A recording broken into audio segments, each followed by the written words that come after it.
Thank you all for being here. Give yourselves a big round of applause. Philly premiere of Namour. And now, without further ado, the writer, director, filmmaker, Philly friend, Heidi Saman. All right. So, I'll ask a couple.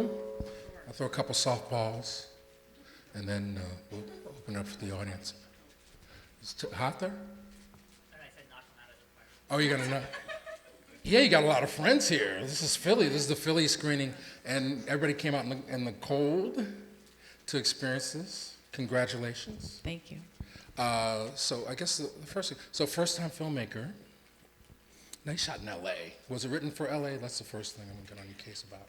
Oh, absolutely. I'm from the Orange County area, not LA proper, but I have family in LA, and I've lived in Philly for 13 years, so I've not been there in quite a while, but I feel like when you've been out of a place for a really long time is actually when you have the most perspective on it, and so that's kind of when I sort of saw LA better living here, you know. So what was the inspiration for Namour in terms of? I think it was a lot of things. I mean, one, it was just the kind of written in the time period of the recession and sort of seeing friends losing jobs and, you know, family friends losing homes and I like the idea of someone sort of having graduated from college, taking a temporary job, thinking that it wouldn't be the thing that he would have for a long time, and then it's just starting to feel a little more permanent. It's not so temporary. And so I like the idea of someone who thought other things might happen and they're not happening. And he's still in his, you know, he's moving out of those 20s and the kind of certain doors are closing. Not all of them, but certain doors are closing, and he's very aware that he's still stuck. Like he has not changed. Things have not changed. And now there was one scene in there. I know this couldn't have been your total inspiration, but there's a scene in there that kind of echoes Taxi Driver. Thank you. Okay. All right. So we can draw that parallel then safely. Absolutely. Between valet driver and taxi driver. Namour is the valet driver. Absolutely. No, I think Taxi Driver is one of the first films I watched, I think 20 times. I mean, I just couldn't. It's a gory film, but it's a really good film, and that film gets in your head. And I think when you start making work, you kind of can't help but try to pay homage to those influences. Right. No, it's a beautiful film. I mean, the cinematography is great. Now, I'm thinking, like, in terms of the filmmaking, I know this was a short schedule. 18 days. 18 days, and half of them are night, right? Yeah, it was our assistant director who does the schedule sort of put those nights in the middle of our those 18 days, because she's like, you guys like each other now, and now we're gonna go through the hard part, and so you're starting around 2, 3, and then we're done around the sun's rising, and we all just have to go to bed. So yeah, those were tough nights. So many cars, so many people bringing in their fancy cars. The nights were tough. Okay, but that's your second week. You go in Monday and you start. Yeah. She built it well, because she's like, then we'll be out of it, and then we'll be back in the day. That's how you have to. That's a good assistant director. Is so you scheduling felt better. That. It wasn't just hell. Are there other filmmakers here, or anybody interested in filmmaking? All right, I won't make it too geeky then, but the main thing I know people are going to want to know is the acting, the cast, especially your lead actor. Where did you find them?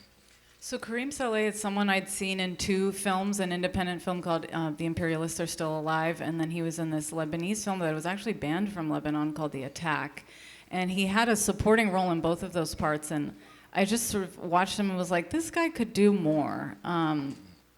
And I think you have that as a director. You sort of see certain actors in parts and are wondering, like, what would they do if they had a lead? What would they do if they had to play this emotion or this range? And weirdly enough, I was at a book event in Los Angeles in downtown LA, and he was at the event. Wow. And that never really happens. And so I did that dorky thing of like, hi, I have a script. Would you read it? And sure enough, he read it and took me seriously and didn't think I was being a weird person. And we spoke over the phone and chatted about the script and sort of let him talk and see, like, does he feel this? Like, is he feeling this? Like, what's resonating for him? And I think it began a conversation, which led to arguments, which led back to a conversation. All of the right things that should happen with an actor who's good and who challenges you, and that's how I found him. Cool. And mom? Mom was through our casting director, and grandma was through a family friend. Namour, the title character, is a physicist. She's retired from working with NASA, and this was her first film. And she didn't, it was a family friend. Believe it or not, it's really hard to find 80-year-old Arab women in Hollywood. Who would think? But we found her in Redlands, in that little area, and we got her to do it. Now, get ready for your questions. If you want to turn the mic on, you can. But so I'll ask one more. I know you mentioned at Black Star something that's interesting. So you're working short schedule, relatively low budget. Like there are certain things you're pulling a lot of favors. I know one of the locations, or a lot of locations, you pulled. Oh, definitely. When you're working with the budget we have, it's like, what's free? What can we do? What can we get away with? What can we not have to get a permit for? And that means shooting at your parents' business, or which is the medical supply store, or your parents' home, or your producer's bedroom. We pulled everything we had because, for those of you in filmmaking, it means you don't have time constraints and you don't have to worry about paying for the location. But certain things were inevitably going to cost things, like the restaurant. We had to sort of create from the ground up. We just got a space and created that. And but yeah, you even the valet area, we sort of designed that to make it look like something else, and I think it worked. Mm-hmm. And 18 days to shoot. How long from the time you had the idea initially to first day of shooting? So I thought about it in 2010, and then did the Kickstarter in 2013, as many of you know, and then we shot in September 2014. We did 6-day weeks. So Okay. 6 days, take 1 day off, 6 days again, 1 day off. So it was pretty fast. Okay. Well, that's for any questions out here? For the outside? All right, I will keep it going. So then the reception, the premiere, premiered in LA. It did, Los Angeles Film Festival. That's got to be pretty cool. That's like a homecoming event. Yeah, it was. So what was that like? It was very big. It was big and scary, and to know, you have your reviewers from magazines and sort of websites you trust, and they're just like, oh God, who are they? Where are they? I don't want to know what's going on right now. But yeah, no, it was good, and we sold out both screenings, so it was great. You only have one chance to make a first impression. I guess so. Yeah. So it was well received. But your background now, you're working here at NPR, right? Yeah. Actually, we have some people from the show here. So some fellow producers, Molly and Mooj and Anne-Marie, people I work with at Fresh Air. So yeah, WFIY. Shout out to Fresh Air. So was it always your goal to be a writer-director, or this is sort of... Yeah, I went to Temple for film. Actually, some Temple people are here. Shout out to Temple.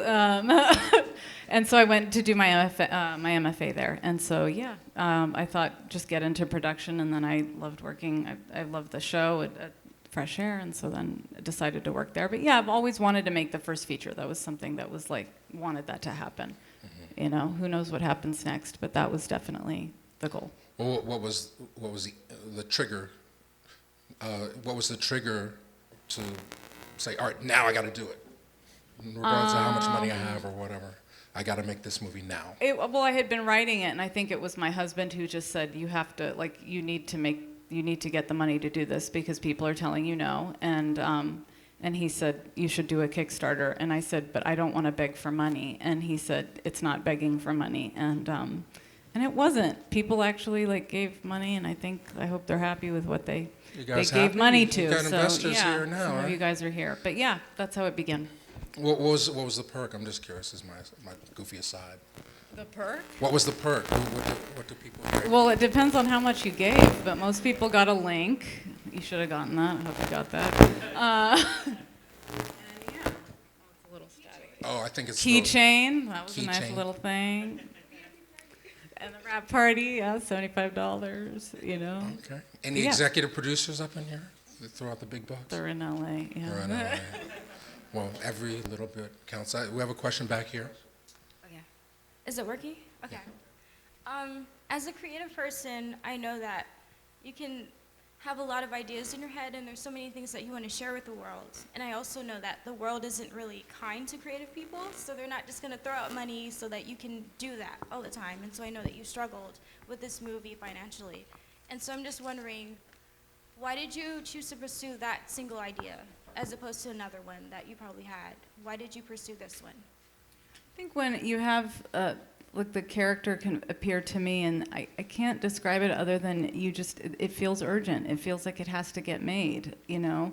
And that's how the idea comes to you, and it just feels like this has to be on screen. I think that's what, you know, makes a director a director. It's like, it doesn't make enough sense for it to just be here. It has to be there. It has to be on a screen. And so that urgency really drives you. I mean, some people might call it lunacy. I mean, it is a little bit crazy to do it and to rally all these people together to make something that you believe should exist. It's sort of hard to explain, but they believe with you, and they shoot 18 days and do crazy things with you.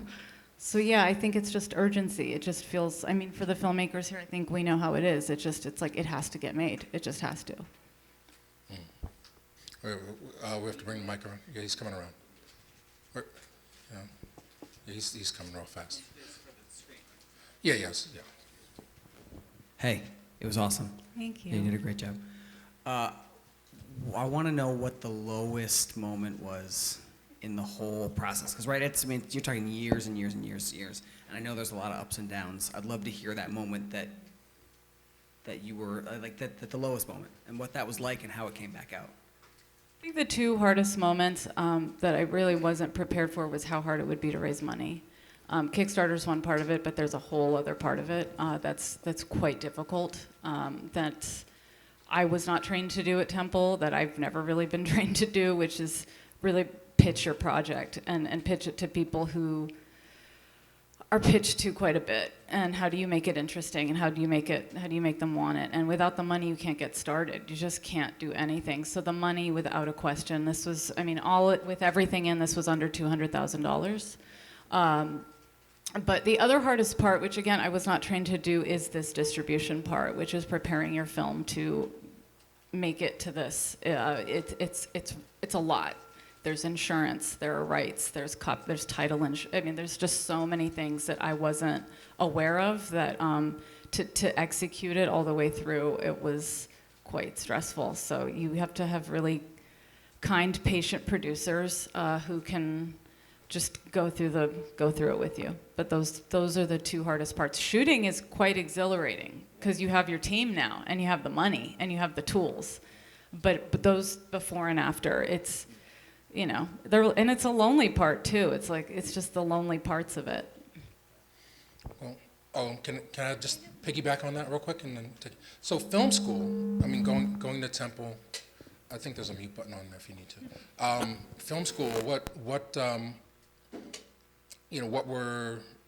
did it prepare you for shooting your first feature, or, you know, how have things changed? Would you advise people to go to film school now, or just do the Kickstarter thing and just...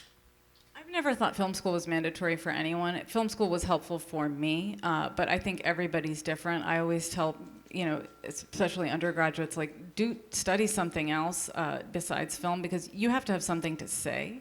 And I think sometimes that means not studying film. You can get to that later. You can learn those things. But in terms of just it's changed quite a bit. I mean, I graduated from Temple in 2007. This Netflix was still like DVDs were mailed to me when I was in graduate school, and now that's like, what's a DVD? I mean, you saw what just happened with your DVDs, you know? Well, you know, like, what's that? Dinosaurs. You know? Look, it's tough. Look, I graduated, and I don't want to say, but I remember when you had to turn the knob on the TV and press play and record to get the show. That was a big deal. Big deal. So now all you millennials like Namour, or they get to watch movies about themselves piped in $7 a month. Yeah, it's pretty crazy. I know. I had to struggle. You had to push buttons. So things have changed. All right, I'm sorry. I just had to shout out for old people in the room. Anyway. Yeah, so it's changed quite a bit. I would just say I think more film schools should get in on educating people about the distribution process because that is, I know it's changing quite a bit. We're all watching movies now in very different ways. Some of us on our phones. Sometimes some of us are still going to the movie theater.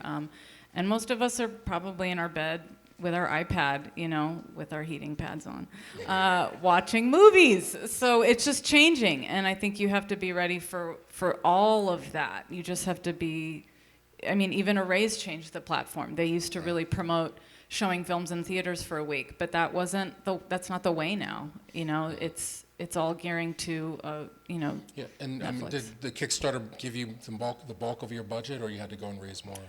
I had to raise more. Okay. Yes, I did have to raise more. Grants, too. I got the Panavision New Filmmaker Grant for any filmmakers who know about that. That was a really wonderful grant that allowed us to shoot on the Arri Alexa. And, a Leeway grant I got in 2009 that I saved. I saved all that money. Thank you, Leeway. I bought a computer and just was like, I'm not touching this money to make a movie. And I did. So, yeah. That's cool. All right. I'd love for you to talk about your music choices, especially the end credits, the French song, and your choice to have the opening credits when he's driving be silent. It's a great question. I gave actors some music to listen to before we started filming because I really wanted to get them in the headspace of the film. In my household, my grandmother and my mother spoke French, and so the film's dedicated to my grandmother, and I felt like Steven's connection to his grandmother, to Namour, it's not overt in the film, but it's very much there, and both of those songs speak to her taste in music, speak to the singer Jacqueline Taïb, who's a wonderful woman. We asked her for permission, and she's Tunisian French, so she's also Arab French, and so I felt the connection there as well. And the silence, the first scene is really kind of like a litmus test for are you going to be into this movie or not? You have this flashy girl, this Fellini girl comes at you, and she's saying all these things, and then nothing happens to him. And then we just kind of go silent, and he's joyriding in this car that is not his. And it's like, prepare to get into the headspace of this film. And I think for some people it's, it may not be the most pleasant experience. It's not really intended to be because he's going through some stuff. But I think it sort of, it focuses you. It focuses the audience member. Definitely, it has a different kind of pace and feel to it. It's an American film, certainly, but what were some of your inspirations in terms of I know, did you do a lookbook or anything? Definitely. I've worked, Dawn Chanette, who's the director of photography on this, who's someone I met in college, actually in a women's studies course. And we just met and got along really well, and she shot every film I've ever made. And so we talked about Taxi Driver. We talked about the kind of isolating shots in Antonioni's films. We talked about, kind of the wide shots that you see in the Palestinian filmmaker Heidi Saman's films, the kind of humorous things that can come out of the wide shot. And then we talked about photography, Malik Sidibe, Malian photographer, and just seeing people in motion, seeing people enjoy. I think what's so lovely about some of those wide shots is you really see Arab bodies enjoying things, enjoying life, eating food, just living their lives. And so we really wanted to show that in those wide shots and really feel the warmth of those bodies. So that was intended from the beginning, or when you plotting out your coverage for the day? Definitely from the beginning. Okay. Definitely from the beginning. That stuff, I was living on the East Coast. My production designer and DP were on the West Coast, and this is a tool I would really advise for anybody who's making films across coasts or in different countries. Pinterest was invaluable. We started private boards, and the three of us would just post images, talk about things that moved us, talked about color palettes, things that would really help us, narrow our design, narrow what we were thinking. And so then you can also leave notes on those little things that you post. So it's a really great way to start thinking about the look of the film before you have the tools to do it. Awesome. Now, I know this movie is dedicated to your grandmother. So obviously it's very personal. And I know everybody here is going to watch it again when it comes to Netflix this week on Wednesday. Now, when we see it again, knowing that this is personal, like what are some of the little things that you stuck in the frame or stuck in the dialogue that you didn't think we were going to notice the first time? Like the little private things. Oh, little private things. I don't, I'm so not the person to ask because it's hard for me to see things. I mean, well, maybe there's one. There's little like Arabic touches where it's like, I think like there are little Arabic words inserted between the English and you may not catch it the first time, but the second time around, definitely for an Arab speaker, there's a little more humor in where those Arab words are placed because it's in the middle of all these English words. But that's, it's something I see in Junot Diaz's books. I don't know if anyone reads anything by him, but that's the way he uses Spanish. It's just like Spanish is kind of thrown into all this English, and it's not always meant for the English reader to get. It's more for the other viewer to get. And I think that kind of displacement for maybe the American viewer is healthy to not always feel like, I'll direct it. I mean, any other questions? I'll just direct it. You got one back here. I'll direct make it more direct. So there are, as an American viewer watching the film, I'm looking for different points of entry, right? So I think it's very interesting that Namour, even when his mother or his grandmother's speaking to him in Arabic, he responds in English. Yeah. So I thought that was an interesting touch. Yeah, thank you. Yeah, that was very deliberate, and we just like the idea of that's for so many people, and I'm sure they're in this room too, for so many people who are first generation, that's often how you communicate with your elders and parents. It's like they're speaking to you in the language, and you just respond in English. And they're annoyed, and because it's like, you understand, why don't you speak? I don't care, I just want to speak in English because it's faster. So it's like, it's a common first generation experience, Okay. All right, and then the other culture clash is when on their way to the beach and they get stopped by the cops. Mm-hmm. That seems to be commenting on something. Do you want to speak about that scene? Why it's... Yeah, I mean, it's something that happened quite a bit to like my brother's friends in Orange County who, had nice cars and, they're all of color from different backgrounds, and it's just a routine part of life. I can't speak to why it tends to happen to them, but it happens a lot. It happens in LA, and I think it's something that I like that scene for the tension that both of those parties bring to it.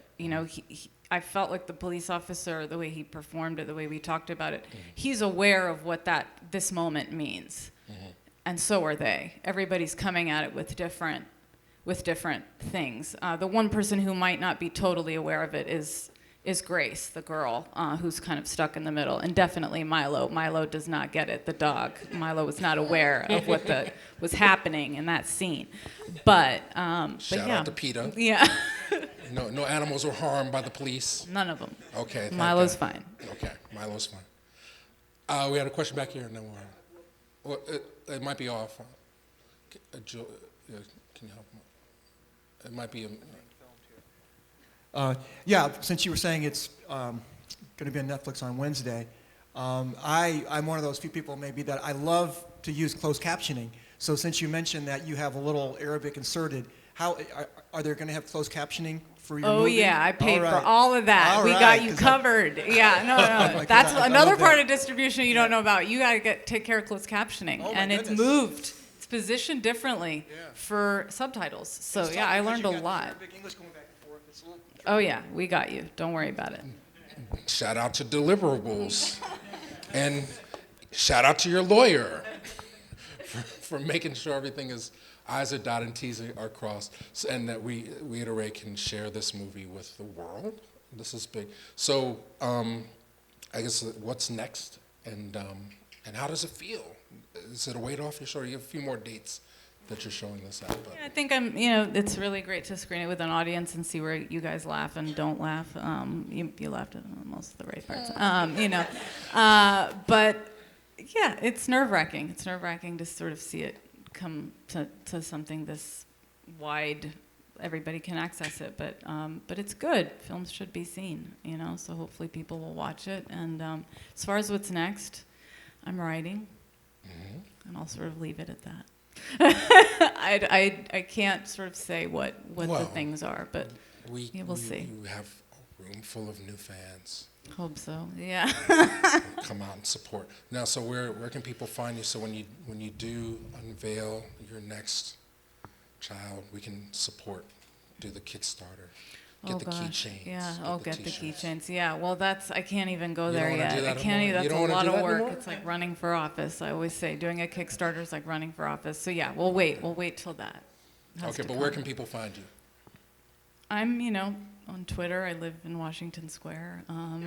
Just let me know. Yeah, just on Facebook. Obviously, the film is on Facebook too. You can catch updates there, and I don't know how many people are on social media. Not that you have to be, Namour, but that's the sort of the film? place. Namour the film is also on Instagram. So yeah, Okay. Thanks for coming out. So basically, if you're here in Philly and you see Heidi walking down the street in Washington Square, just walk up and just stick a few dollars in her pocket. Okay. Thank you. Make sure she can go to Starbucks because I'm so proud of you. So, no, because there's so many people literally like watching and in the room, like they have ideas, and it's sitting in a drawer, or it's on a hard drive, or it's in a notebook somewhere in the bottom of a desk or something, and it never materializes. But then what I'm hearing from you, and what I hear from so many people, is once you take that first step, things start to work. Like you found your lead actor and different magical things. Yeah, I always say the Kickstarter was sort of the beginning of opening it up, because all of a sudden I had some people coming up to me being like, do you need more? And I'm like, oh my God, this is crazy. But like all of a sudden you have a website that people can go to, and there's a video they can watch, and you've pitched it, and there's a story. It helped. It helped with this project. So yeah. Right on. Okay. Well, thank you all. Thank you, Thank you. Kickstarter people. Thank you for coming out. This has been great. Thank you so much, Heidi.